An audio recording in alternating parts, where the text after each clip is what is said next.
Il-Ministru għall-Edukazzjoni Evarist Bartolo assigura li l-Gvern qatt mhu ser jittollera vjolenza fuq l-ebda edukatur jew impjegat fl-iskejjel.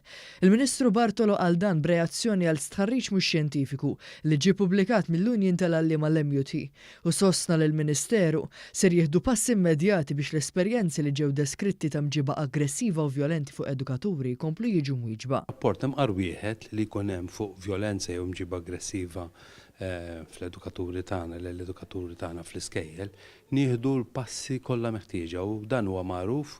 Aħna stess qed insaħħu l-liġi li min jagħmel aggressjoni u min jagħmel vjolenza fl-iskejjel il-pieni jkunu aktar ħorox mis-soltu. Jiġifieri aħna żgur li ma nċedu imkien u xejn f'ħaġa bħal dik. Il-Ministru Bartolo qal li kull rapport li jsir ser jiġi segwit mid-Direttorat tas-Servizzi Edukattivi fih dan il-Ministeru sabiex jittieħdu l-passi neċessarji.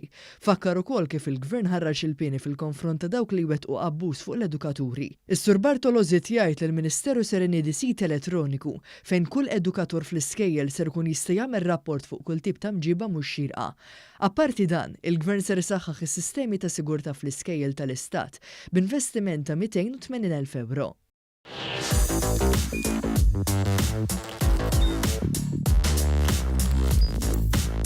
Idħol fuq one.com.mt u hemmhekk tista' tara l-programmi kollha li jxandru fuq One permezz ta' One Play.